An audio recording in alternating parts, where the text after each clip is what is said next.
Saludos a todos, mi nombre es Nelson Valderrama, líder de la unidad de formulación de instrumentos de gestión del suelo del Departamento Administrativo de Planeación. Especialista en planeación urbano-regional, arquitecto de la Universidad Nacional en los dos casos y actualmente a cargo del subsistema instrumental del Plan de Ordenamiento Territorial.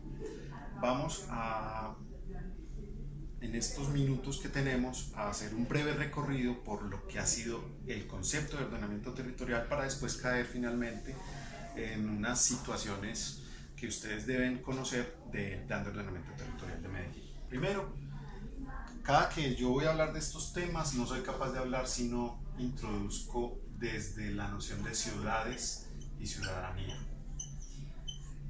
Este es un texto que pueden bajar de internet, ciudadanía, que pueden bajar de internet, se llama así, y es la política urbana del salto social. Esta política urbana del salto social tiene, entre muchos aportes, la noción de lo que son los atributos y las dimensiones. ¿De qué? Pues del ordenamiento territorial. Vamos a empezar por las dimensiones. La política urbana identificó, vuelvo y les repito, es muy importante que se lean esto, o en la biblioteca pública piloto también lo encuentran. Es muy importante, es un texto súper rico de leer, muy didáctico y seguramente no se van a aburrir leyéndolo, es un poco extenso, pero a partir de todo eso van a tener muchísimo más claros los conceptos de ordenamiento territorial, teniendo en cuenta que la Constitución nuestra es de 1991 y este texto es de 1997, es decir, hay 6 años de diferencia. Luego, en la Constitución del 91 ustedes nunca van a ver la palabra ordenamiento territorial, porque en ese momento el concepto todavía no aparecía. ¿Dónde vino a aparecer? Aquí en Ciudades y Ciudadanía. Después de Ciudades y Ciudadanía salió la Ley 388 del 97, que ahorita vamos a tratar de ella. Entonces, como ven, la diferencia son 6 años. El artículo 313 de la Constitución, numeral 7, le da a los consejos la facultad de ordenar en sus territorios los usos del suelo. Si hubiéramos hablado de ordenamiento territorial antes de 1997, seguramente la palabra de la Constitución no sería los usos del suelo, sino la ordenación territorial o el ordenamiento territorial. Es decir, cuando leamos la Constitución y veamos que el Consejo es competente en los usos del suelo, estamos hablando de ordenamiento territorial. ¿Listo? Entonces, este concepto o ese artículo, ese numeral de la ley, nos dan de una vez la competencia. El plan de ordenamiento territorial se adopta a través de un acuerdo municipal, lo adopta el Consejo de Medellín. O los consejos, pues, municipales y distritales. Estábamos con los atributos y las dimensiones. Este documento nos dice que las dimensiones son las siguientes: la dimensión ambiental, la dimensión social, la dimensión económica, la dimensión política y me falta una dimensión. En todo caso, el tema urbanístico tiene su asidero en la dimensión ambiental. Ustedes me van a decir, pero ¿cómo así? Si no es únicamente ambiental, el ordenamiento territorial tiene que ver con todas las dimensiones. Tienen toda la razón. Hay 2 leyes que son absolutamente importantes en este tema. Es la ley 142 y la ley 388 del 97. Esas 2 leyes le dan a cada uno de los 2 instrumentos más importantes que tiene la municipalidad, que son el plan de desarrollo y el plan de ordenamiento territorial, sus competencias. Y le dice al plan de desarrollo: señor plan de desarrollo, usted es competente en el desarrollo económico, en el desarrollo social, y usted me traza lo político del Estado. Y le dice el Estado entendido como el municipio, la gobernación o la nación, en sus diferentes ámbitos. Y le dice, y le dice a la ley 388, usted es la competente en determinar el tema urbanístico desde el plan de ordenamiento territorial. Ahí es donde se juntan las dos. Ese es el link entre la ley 388 y la ley 142. Quiere decir que la planificación territorial, a través de esos dos instrumentos, sí tiene un asidero, digamos, de corte constitucional, que son esas dos leyes que acabamos de mirar. También nos dice la política urbana los atributos. Como ustedes se dan cuenta, el tema urbanístico, que sí es táctil, es decir, sí se puede tocar, las otras dimensiones no se pueden tocar. Ahorita no se preocupen todavía con que yo me iré acordando de cuál es la otra dimensión, porque son 5 dimensiones, yo me acuerdo de la quinta. Los atributos son lo que se toca, los atributos son lo físico.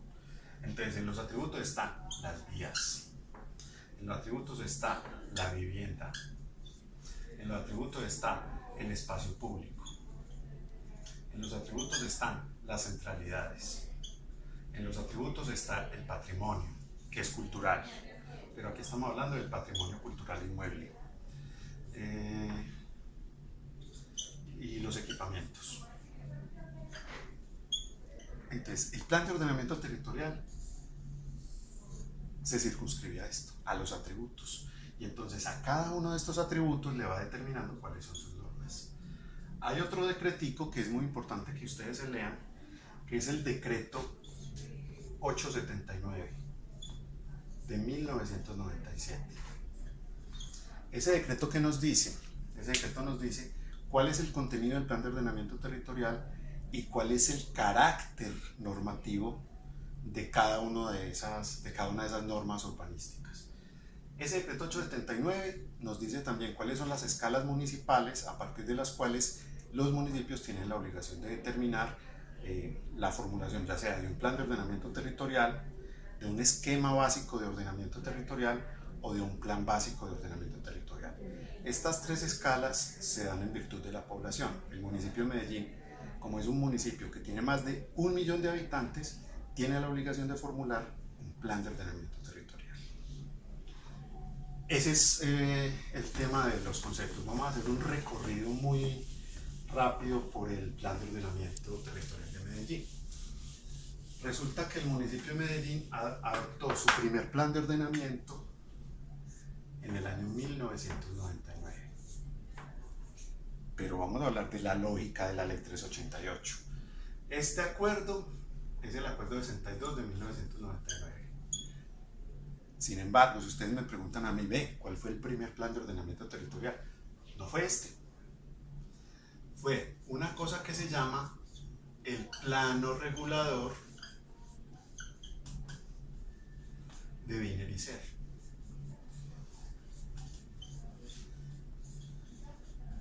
Paul Lester Wiener era un austriaco, José Luis Serre era un español, que juntos hicieron en 1950 la primera apuesta del municipio de Medellín a lo que era una concreción general de un modelo de, pues sí, llamémoslo de ordenamiento, de un modelo de ocupación para la ciudad de Medellín. En esa época estaba todavía de moda la Carta de Atenas. La Carta de Atenas tiene un enfoque funcionalista. Ustedes saben qué es un enfoque funcionalista a partir de la misma palabra. Funcionalista es lo que funciona, es decir, en su momento la Carta de Atenas quería era que la ciudad funcionara, no que respondiera a unas lógicas de ocupación, sino que funcionara. Entonces, con ese enfoque funcionalista, el ser humano necesitaba dónde vivir, dónde trabajar, dónde recrearse. Y aparece un plano, que es el primero, el que llaman plano regulador de Wiener y Serre, que va demostrando en la ciudad dónde se localiza lo residencial, lo industrial y el espacio público, ¿sí? Mediado por una lógica que para el plano regulador es muy importante, y es el tema de la movilidad. Todo el corredor del río, por ejemplo, estaba previsto ahí. Lo que son las vías 33, Colombia, San Juan, la 80, los dos núcleos, las dos laterales del río Medellín, estaban previstas como ejes de movilidad desde el plano regulador de Wiener y Serre. Es decir, nos demostró que la ciudad se podía ordenar, ¿cierto? Ese fue el primer acercamiento a ese plano regulador. Después vino el Acuerdo 38 del 90. Entonces ustedes me van a decir, pero el Acuerdo 38 fue antes de la Ley 88. Claro, el Acuerdo 38 del 90 era un estatuto de usos del suelo, urbanismo y construcción. Ese estatuto nos dijo cuáles eran los usos, cuáles eran los aprovechamientos, cuáles eran las obligaciones, y se atrevió a determinar unos instrumentos complementarios en algunas partes de la ciudad. Y todavía no existía la Ley 388, ni existía el Acuerdo 62. Es decir, el municipio ya tenía unas apuestas territoriales de corte de ordenamiento territorial, incluso antes de la Constitución Política. Esto fue en 1990. Si me preguntan a mí, a este servidor, yo te digo, el Acuerdo 38 era un plan de ordenamiento territorial, no con las lógicas ni la metodología establecida por la ley, ni todo lo demás, pero sí tenía un acercamiento a lo que hoy consideramos como un plan de ordenamiento territorial. De hecho, fue fundamental en la concreción del Acuerdo de Sentido del 99, que fue el primer, ya ahí sí, plan de ordenamiento territorial. Importante, se me había olvidado mencionar, el plano regulador de Viner y Ser tiene especialidad en los usos. Es decir, era muy importante para el plano regulador que un territorio de la ciudad se comportara de tal manera. Por ejemplo, el área industrial de Guayabal, toda estaba prevista en el plano regulador como industrial, ¿cierto? Y habían unas áreas alrededor de ese territorio que se determinó como industrial que tenían algo que ver con la ciudad jardín, que es aquella ciudad donde vos vivís, pero no donde trabajás, ¿sí? Entonces, esos territorios son los que hoy en día vemos a todo alrededor de la avenida Guayabal, que son industriales. Está Shelmar, está la clínica, está la Noel, perdón, la fábrica de galletas y una serie de industrias que vienen. El territorio es muy importante porque esta especialidad en el uso no es la lógica que trae ni el Acuerdo 62 ni los sucesivos instrumentos, porque tienen unas lógicas completamente distintas, pero como esto estaba bajo el enfoque funcionalista, recuerden que el enfoque funcionalista hablaba era de dónde yo trabajo, dónde yo duermo, dónde me recreo, era lo que yo necesitaba para eso. Nos olvidamos de esta vaina y empezamos ya de una vez aquí. Este acuerdo fue el primero en Colombia que determinó para una ciudad capital de las características de Medellín su plan de ordenamiento territorial. ¿Cuál es su gran apuesta? Pues precisamente esa, que fue el que inició todo ese proceso de ordenamiento territorial en el país. La ley preveía que era un plan de ordenamiento, pero no lo había desarrollado.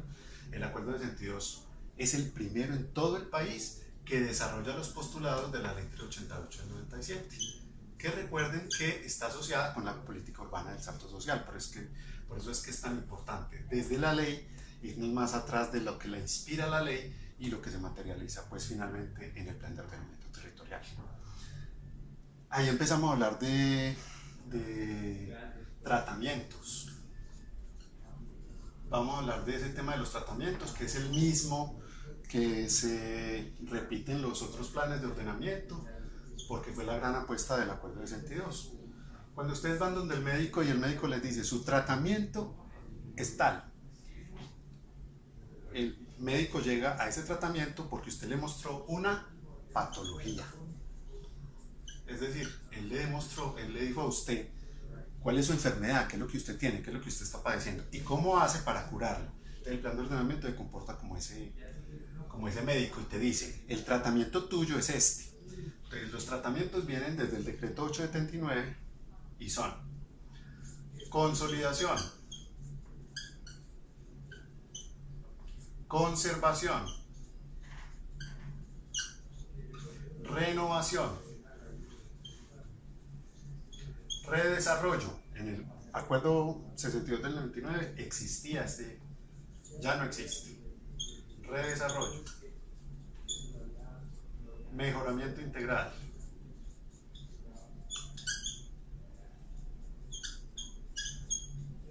y desarrollo. Cada uno de ellos a su interior, sobre todo el tema de desarrollo y el tema consolidación, tienen unas particularidades específicas que determinan unos niveles, que ahorita los vamos a ver. ¿Cuál es la patología? La patología era una cosa que llamamos, o es una cosa que llamamos, zonas morfológicamente homogéneas. Es decir, comportamientos homogéneos en un territorio de la ciudad. Entonces, la gran mayoría del municipio de Medellín es de consolidación. El acuerdo 62 del 99 tenía 3 niveles. El nivel 1, el nivel 2, el nivel 3. El 1 es para las áreas que cumplen el modelo de ocupación. Modelo que yo voy a poner. Es decir, son áreas que tienen una buena prestación de los servicios públicos. Vamos a empezar a examinar los atributos de los que estamos hablando ahora. Tienen buenas condiciones de servicios públicos, buenas condiciones de movilidad, las condiciones de la vivienda son buenas, la ocupación se desarrolló en términos formales, etcétera, etcétera, ¿sí? El nivel 2, el que cumple el modelo de ocupación pero tiene una o varias falencias, es decir, un territorio que, por ejemplo, se desarrolló adecuadamente pero no tiene suficiente espacio público. Ese sería el nivel 2. Y el nivel 3 es el que se va acercando a la precariedad, cuando no solamente uno de los atributos, sino varios de los atributos se están comportando de manera inadecuada al plan de ordenamiento o al modelo de ocupación. Ese ya toca el nivel 3. Si siguiéramos en esa lógica, entonces el cuarto nivel sería el mejoramiento integral, que ya es los asentamientos precarios. Qué palabra tan fea. No, es una palabra absolutamente técnica. Viene desde la CEPAL. Y la Organización de las Naciones Unidas la ha acogido como tal. Los asentamientos precarios son aquellos territorios de las ciudades que tienen ocupaciones informales, no son formales. O sea, si hay una ocupación formal, esa no es un asentamiento precario. Es un asentamiento que tiene unas condiciones de desarrollo incompleto e inadecuado, como los llamamos en Medellín, sino que son áreas formales, ¿cierto? En este caso, si los asentamientos son precarios, no fueron objeto de ocupación a través de ocupaciones informales. Y por lo general, los atributos de los que hablábamos ahora están graves o tienen graves problemas. Es decir, no hay espacio público, no hay servicios públicos, las condiciones de las fuentes hídricas están entrando en deterioro, las condiciones de la vivienda no le dan unas condiciones de desarrollo a la población, etcétera, etcétera. Ese es el mejoramiento integral. Conservación es el suelo patrimonial. En el caso del municipio de Medellín, en el acuerdo de 62 del 99 teníamos uno solo, que era el barrio Prada. Entonces ya imagínense ustedes las condiciones del suelo de conservación, que seguramente en otras ciudades del país tendrá mayor presencia. En el caso del municipio de Medellín era ahí. Las condiciones de renovación o las áreas de renovación son las áreas que, para efectos del cumplimiento del modelo de ocupación, deben ser renovadas. Cuando hablamos de renovadas, quiere decir que por ahí va a pasar un bulldozer y va a acabar con todo lo que está establecido, porque allá hay condiciones sociales preocupantes, porque las condiciones de las actividades económicas y productivas que se están desarrollando allá no son las óptimas para el modelo de ocupación, porque las construcciones ya están entrando en franco deterioro, etcétera, etcétera. Ese es el suelo de renovación. La diferencia con el redesarrollo es que en el redesarrollo no necesariamente pasa el bulldozer, sino que utilizo la infraestructura instalada para generar esa nueva renovación. Quiere decir eso que, por ejemplo, las vías las utilizo, el trazado urbano lo utilizo, la localización de las diferentes actividades la voy a respetar, pero voy a desarrollar unas nuevas formas de ocupación que garanticen un uso intensivo del suelo. Esa es la diferencia entre la renovación y el desarrollo. Y finalmente el desarrollo tiene dos acepciones: desarrollo en suelo urbano y desarrollo en suelo de expansión. El suelo urbano es el que tiene garantizada la prestación de los servicios públicos, la tiene garantizada. Y el suelo de expansión es aquel que para tener garantizada la prestación de los servicios públicos debe hacer unas obras de infraestructura, como por ejemplo dotación de un tanque, por ejemplo. Por lo general en desarrollo urbano no tengo que dotar de tanques o de redes en ese sentido. Pues sí hay que dotar las redes para que llegue al desarrollo habitacional, pero el municipio tiene garantizada la prestación a través de la empresa prestadora del servicio, que es EPM. En este caso no. En este caso, para poder tener esa prestación de los servicios, necesito que EPM desarrolle una serie de trabajos con cargo al urbanizador. Eso es muy importante ahí tenerlo en cuenta. Estos mismos tratamientos, excepto el redesarrollo, aparecen después en los sucesivos planes de ordenamiento territorial. ¿Por qué es importante el acuerdo de sentido 2? Porque es el que empieza a darnos a nosotros esa lógica de ordenamiento territorial y vamos transitando ese camino en el que ya el municipio de Medellín tiene un cierto nivel de experiencia, pero en el momento del acuerdo de sentido 2 todavía no habíamos llegado a ese nivel. Viene después, y eso lo van a ver en el decreto 879, la revisión de corto plazo que desarrolló el acuerdo 46 de 2006. Aviso parroquial. Miren el decreto 879 y la letra 88 y hay tres tipos de normas: las normas estructurales, las normas generales y las normas complementarias. ¿Cuáles son las normas estructurales? La más estructural de todas es el modelo de ocupación territorial. ¿Qué es eso del modelo de ocupación territorial? Es cómo la ciudadanía, que es la que construye de manera colectiva el plan de ordenamiento, se imagina la ciudad. Entonces eso se concreta en una norma que se llama modelo. Esa norma tiene una consideración muy especial, que es el perímetro urbano. Este perímetro urbano es estructural. Cuando es estructural tiene una vigencia de mínimo 12 años. Las normas generales tienen una vigencia de mínimo 8 años. Y las normas complementarias tienen una vigencia de mínimo 4 años. ¿Sí? Las normas generales, entonces aquí les di un ejemplo de las normas estructurales. Las generales son, por ejemplo, los usos del suelo. Recuerden que ya no es tan importante el uso del suelo como lo habíamos visto en el modelo de Wiener y Serre, porque el uso se supone que ya tiene que ver con la plataforma competitiva de la ciudad. Ahí es donde se materializa el uso, ¿cierto? Y la plataforma económica de la ciudad puede ser cambiante. Entonces no tendría sentido que el plan de ordenamiento territorial sea el obstáculo para que la ciudad se desarrolle de alguna manera. Por eso estamos hablando de una norma general. El tratamiento, acabamos de ver los tratamientos, también es una norma general. Las obligaciones urbanísticas y los aprovechamientos. Los aprovechamientos son la cantidad de metros cuadrados que yo puedo construir. En el caso del municipio de Medellín se da a través de tres variables: por altura, por índice y por densidad.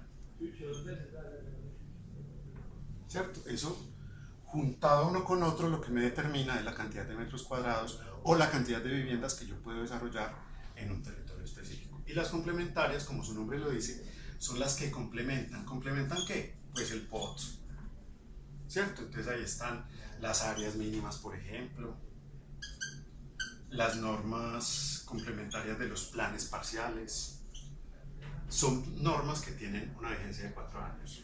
Cuando les digo que tienen vigencia de 4 años, quiere decir que estas normas el alcalde sí las puede modificar en su plan de desarrollo o cada que él considere que es necesario hacerlo. Las normas generales él no las puede modificar si no se ha cumplido este plazo mínimo, y las normas estructurales no se pueden desarrollar sino a través, no se pueden modificar, perdón, no se pueden modificar sino a través de una revisión de 12 años del plan de ordenamiento, o extraordinariamente, cuando el alcalde lo considere, si hay unas condiciones de fuerza mayor o caso fortuito que impliquen que sea necesario revisar el modelo de ocupación. De lo contrario, él no puede modificar eso.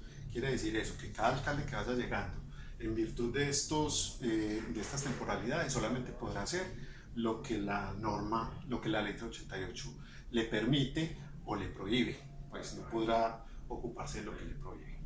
Entonces, el Acuerdo 46 de 2006 es una revisión intermedia, es decir, revisamos el mediano plazo. Este es el largo plazo, este es el mediano plazo y este es el corto plazo.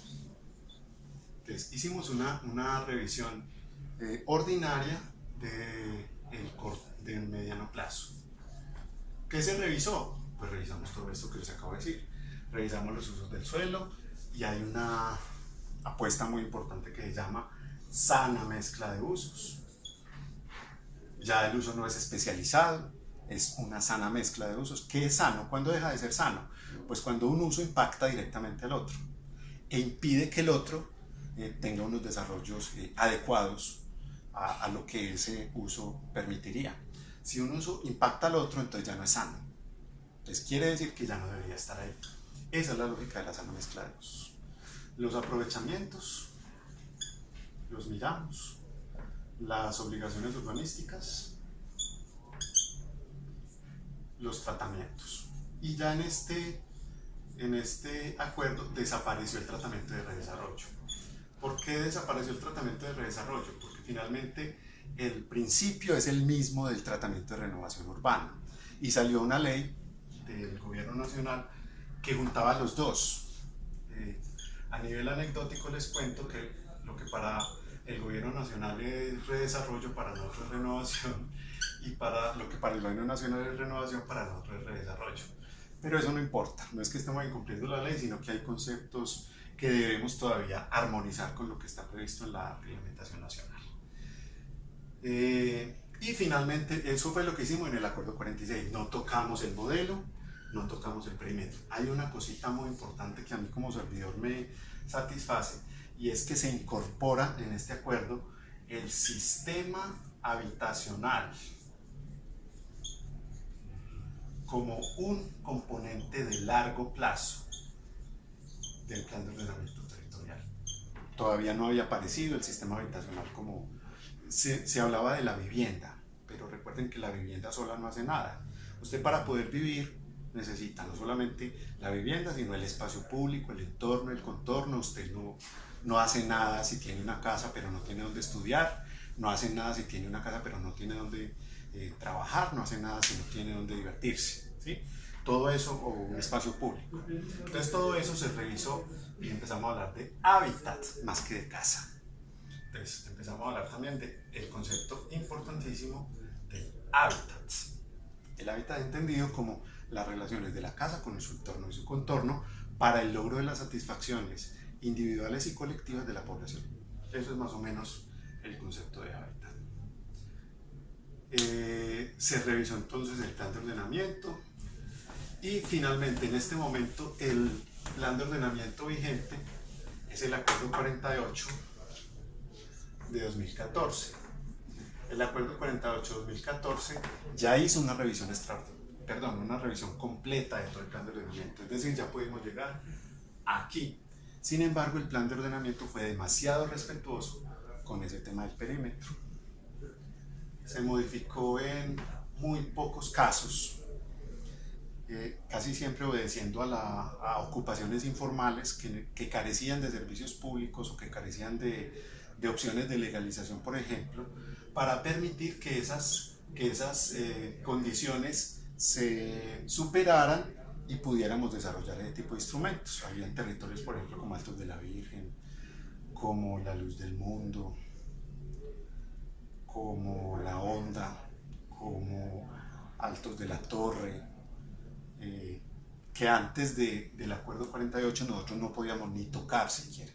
Pero ya con el Acuerdo 48 empezamos en la lógica de poderlo hacer porque ya se incorporan dentro del perímetro urbano. Resulta que este tema del acuerdo trae una novedad. Vamos a suponer que este es Río Medellín, que este es la zona nororiental, la oriental, la occidental, corregimiento Santa Elena y corregimientos occidentales. El Acuerdo 48 dice: voy a desarrollar los instrumentos complementarios del plan de ordenamiento a través de una cosa que se llama áreas de intervención estratégica. Y me definió 10 áreas de intervención estratégica. Vamos a contarlas. El río, 1. La quebrada de la Santa Elena, perdón, 3. Río Norte, Río Centro y Río Sur. 1, 2, 3. La quebrada de la Santa Elena, la quebrada de la Iguaná, sus territorios específicos, 4 y 5. Se llaman transversalidades. Transversalidad de Santa Elena, transversalidad de la Iguaná. Bordes, borde oriental, borde occidental y San Antonio de Prada. Entonces vamos aquí en la 5, la 6, la 7, la 8 y en estos otros territorios que estamos viendo en blanco determinó otra serie de instrumentos. Ya ahí entramos a lo que es el paquete instrumental del plan de ordenamiento, que ahorita voy a tomar 3 minutos para hablar de ese paquete instrumental. Cada una de estas áreas de intervención estratégica se desarrolla a través de macroproyectos. Y los macroproyectos desarrollan todos los componentes que se vayan a delimitar en su interior.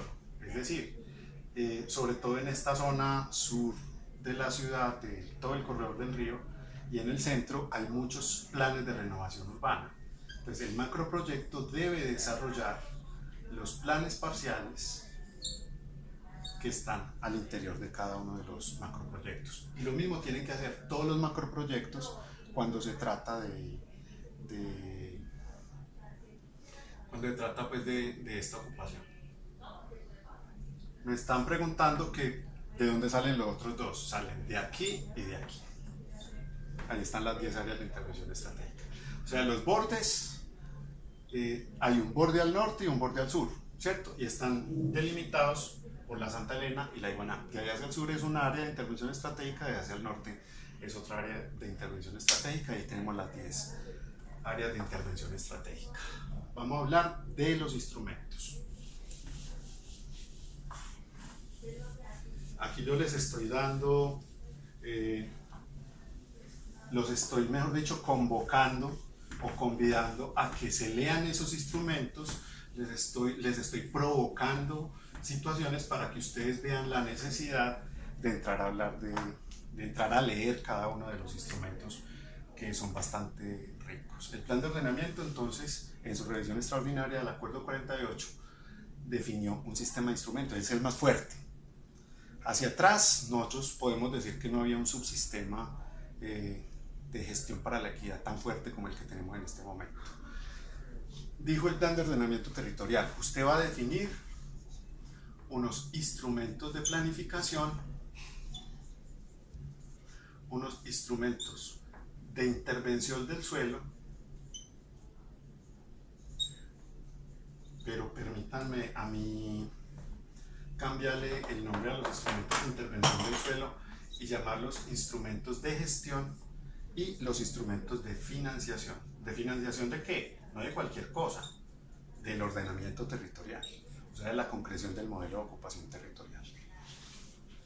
Las tres tipologías de instrumentos son precisamente para concretar el modelo de ocupación territorial, eso se deduce. Nos dijo el plan: en los instrumentos de planificación vas a tener 3 niveles. El primer nivel, adivinen cuál es.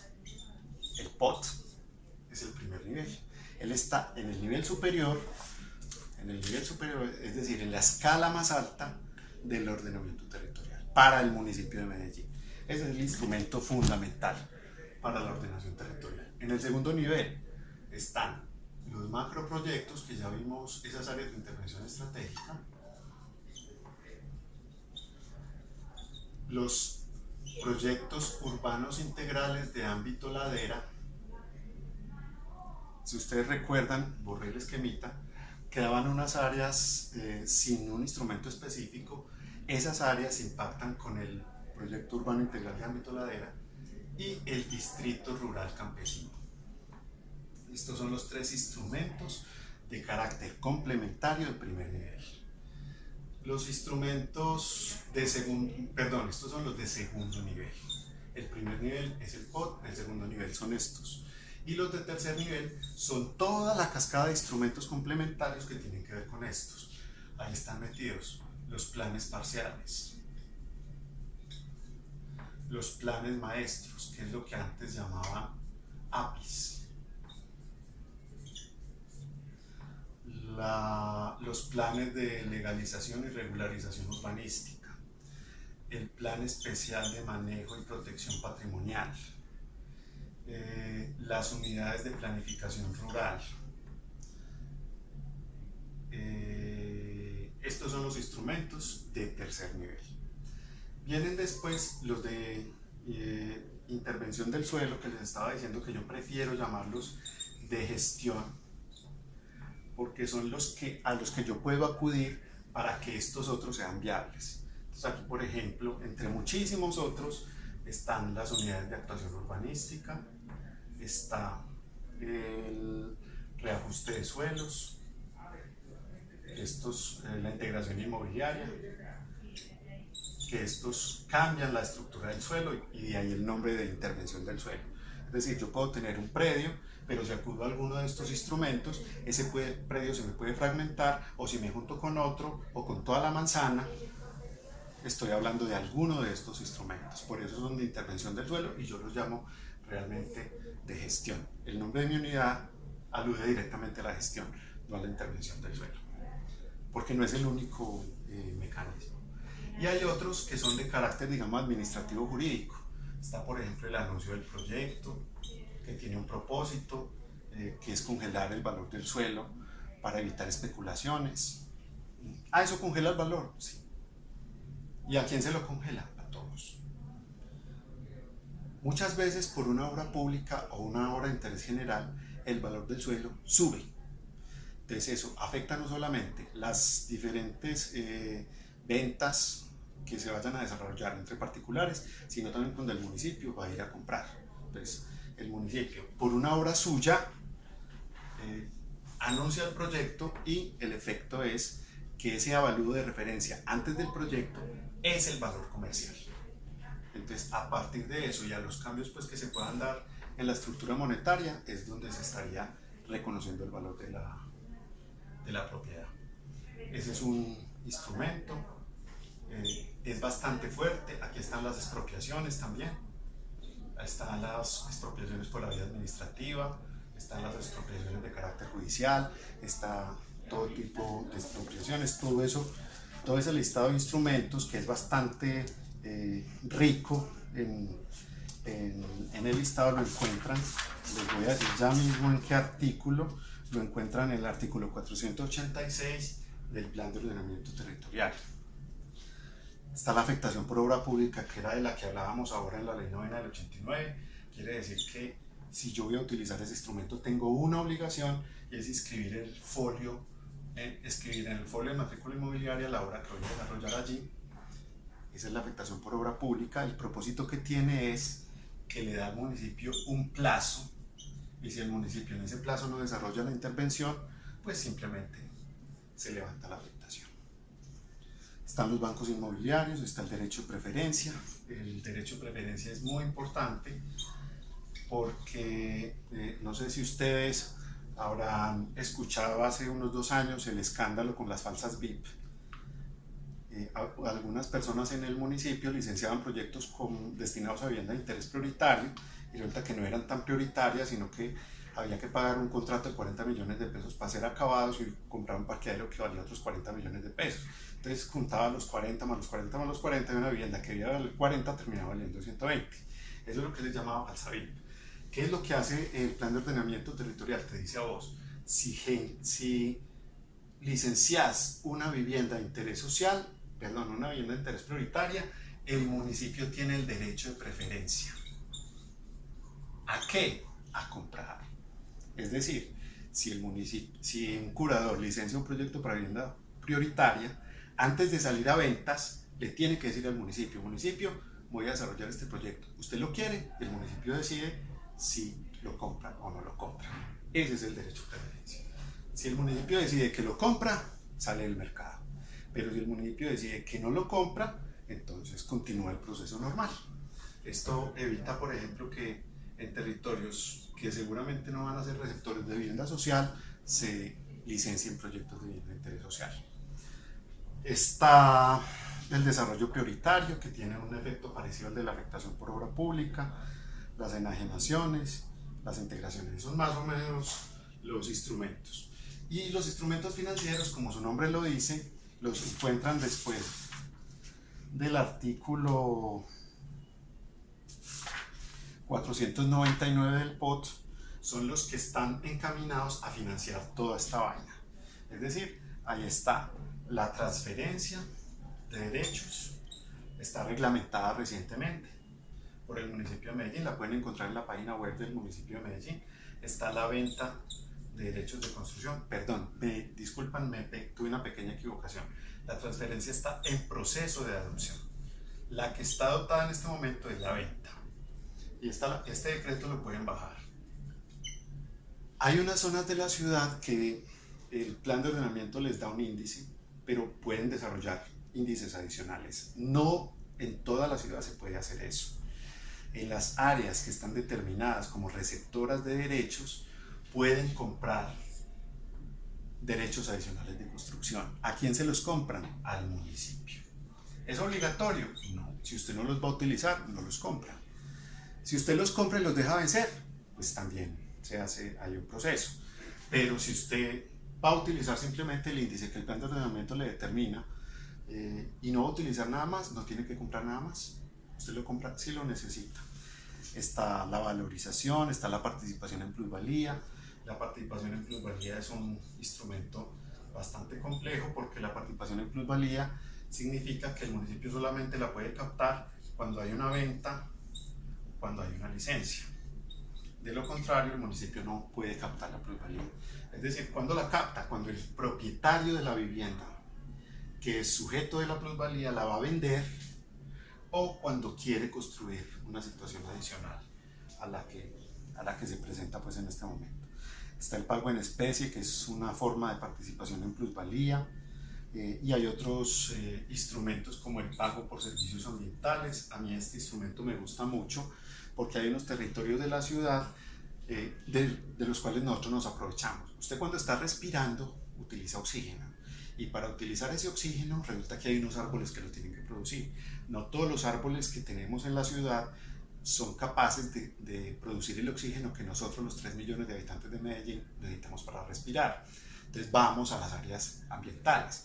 En esas áreas ambientales hay gente que tiene considerables hectáreas de terreno sembradas que producen el oxígeno que nosotros necesitamos, o por las fuentes hídricas también producen allá el agua que nosotros necesitamos para alimentarnos, y sin embargo esos predios no tienen ningún tipo de compensación. Ese es el pago por servicios ambientales. Si usted tiene esos servicios, usted tiene que mostrar que su predio da esos servicios ambientales al municipio para evitar que la huella ecológica siga creciendo. La huella es como lo que el municipio va materializando como una huella en el territorio de la ciudad y el adyacente, para demostrar qué es lo que se va consumiendo para que nosotros podamos subsistir. Entonces, en virtud de eso aparece el pago por servicio ambiental. Está reglamentado para las fuentes hídricas. Vamos a continuar con los otros procesos. Y hay otra serie de instrumentos, como les digo, los pueden encontrar en el artículo 499. Ese fue un barrido muy rápido que lo que busca fundamentalmente es provocarlos a ustedes en las lecturas para que avancen, digamos, en esas lecturas importantes de lo que son los instrumentos de planificación, pero también de dónde vienen esos instrumentos de planificación, para que no los veamos de manera aislada, sino que los entendamos en un contexto normativo y en un contexto ideológico.